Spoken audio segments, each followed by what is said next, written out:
My name's Megan Hinton and I'm here to share my story about sending photos of myself online.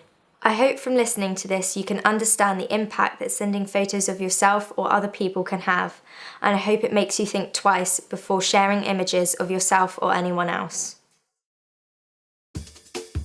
I just moved to a new school after being really badly bullied at my previous school, and so I sort of moved to make a new fresh start away from everything that I'd already known. So when I moved to this new school and I had all these friends and people actually wanting to talk to me and wanting to add me on all these new apps that were coming out like Instagram and Snapchat and Facebook, I can remember being like amazed that I had all these new followers and actually kind of felt popular for once in my life, which was something that I never thought I'd ever feel.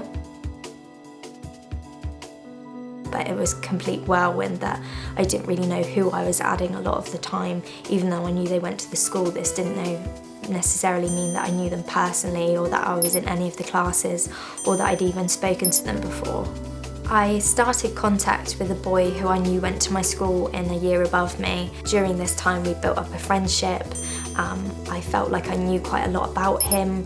Obviously my phone is constantly in my hand, so we were messaging at least 4, 5, 6 times an hour, and you do sort of build up trust in that time.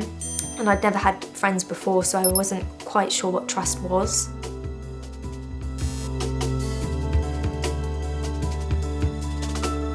But yeah, after about 2 weeks, he started asking me to send photos that weren't just selfies, they were intimate photos of myself.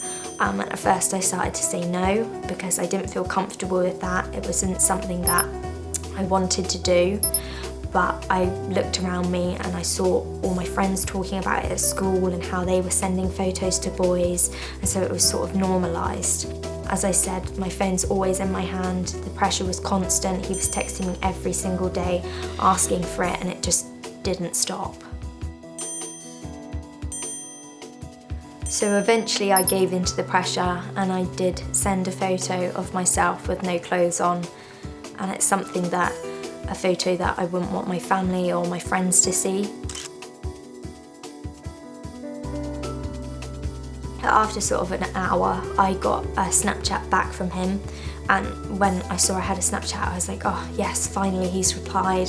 Maybe he's just been busy, or maybe he opened it and his phone died. I didn't really know what was happening, but I was just happy to see that he had eventually replied to me. But when I opened it up, it turned out that it wasn't him. Instead, it was a face of a girl that was in my year group that I knew, and it just sort of said, ha ha, I've got you. The first sort of thing that went through my head was confusion. Like, has she got his phone somehow, or has he lost it? But the penny sort of dropped that she had been using his account, but I just couldn't think about anything else. I can remember things being on TV, like one of my favourite programmes, and it just being a complete blur and just being blinded to the world around me. I just felt completely ashamed and embarrassed that someone who I didn't intend to see the photo had seen it. So I thought the best thing to do would be to turn my phone off, to ignore her, ignore the social media world, turn it off and go to sleep and hope the problem went away. But that's not really what happens in the social media world. So the next day I got to school and I was absolutely dreading going in, but my best friend sort of came and found me and said, look, this has happened. Everybody's seen it. I've seen it. It's all around the school. Everybody's got it on their phone. Like, what have you done? And why have you done this? And why didn't you sort of tell me last night? I just felt like everybody's eyes were on me. Everybody was staring at me. I was just so paranoid that everybody was talking about me. And I can remember just being in the school toilets, like crying my eyes out. And my friend just dragging me by my hand to go see my tutor, and I just got to my tutor and poured my heart out and told her everything that had happened because I just couldn't deal with it. At that point my tutor sort of looked at me really shocked and sort of just shook her head and was like, oh, Megan, why have you done this? Like, sort of like disappointed, but caring disappointed. At that moment when I was sort of in the staff room, I can remember Well, I can't really remember too much of it because my mind sort of had a bit of a blank, but I can just remember being inconsolably crying. I can just remember being sat opposite everyone, and it just felt like everyone was interrogating me and that I was in the wrong and I was the one that had done something really bad, but I just had been stupid.